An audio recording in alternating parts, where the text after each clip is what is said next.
Hello, darling viewers, it's Jen here at Check Her Joy, and this time I'm reviewing Batman Volumes 1 and 2 from DC Rebirth. These cover issues 1 through 6 of Batman, and then issues 9 through 15. I don't know why 7 and 8 aren't in here, don't ask. And also Rebirth number 1 from Batman. Art and writing on these are by Tom King, David Finch, Scott Snyder, Evan Reis, Mikel, Janin, and Mitch Gerads. Batman, The Dark Knight, is this billionaire Bruce Wayne, and at night he becomes the vigilante Batman who goes out and fights crime. He's also a bit of a detective. Issue 1, Rebirth, sets up Duke Thomas as being this assistant to Batman and helping him out. We also find out that Wayne Enterprises has lost its money and now it's getting a legal team has gotten his corporation and his funds back for him. I didn't know he lost them, so I didn't think it was a big plot point, but I guess if you've been following Scott Snyder's one before this, that might be important. There's also this storyline with this calendar man, which shows up in this issue, but because we're not continuing with that run, it's not as important. So basically the first one, Rebirth, is just setting up what's happening with Batman now in Rebirth, I guess. So moving on to the I Am Gotham storyline. It starts off with a plane being shot down over Gotham and Batman trying to stop it, but Batman doesn't have, flight powers and super strength, so he can only do so much. When the Justice League can't help him out, these two mysterious strangers called Gotham and Gotham Girls show up, and they have Superman-like powers. And they're kind of the driving force behind this storyline, is figuring out who they are, what their motivation is, where they came from. Are they good guys? Are they bad guys? I liked this. It seems kind of weird to just introduce these characters that just basically have Superman's abilities, but trying to figure out where they got them from and who they are and why they're doing everything, it makes it way more interesting. Also, this is Gotham, so maybe they aren't quite as good as Superman, as virtuous, straight, narrow good. Throughout the series, we have them fighting off a few other minor villains, but it's mostly one-off things, with kind of this one villain mysteriously lurking in the back, and they keep getting warnings about the monster men are coming. On the whole, this is a solid story arc, but I'm not emotionally invested in it, so I only gave this volume 3 stars. Not my favorite Batman. I don't know, my expectations of what Batman is seem to be vastly different from what the comics are, so I find it hard to find Batman comics that I majorly love, because I base my opinion of Batman off the 90s movies.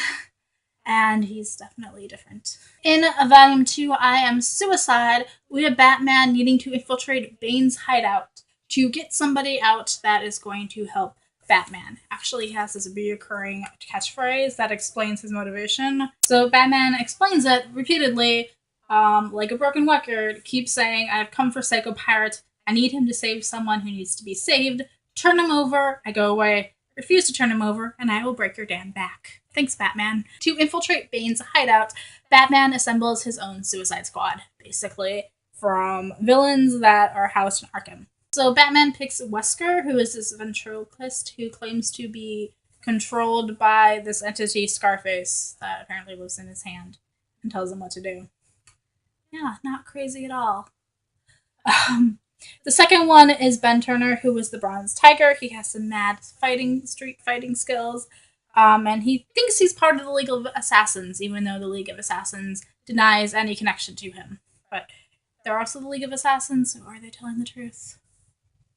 There's also this partners and lovers in Punch and Julie, who are these clown-like couple, and I love them terribly, like Punch and Judy puppets, basically. I love them. They're what I wish Harley Quinn and the Joker were like, if they were not quite as screwed up as they actually are.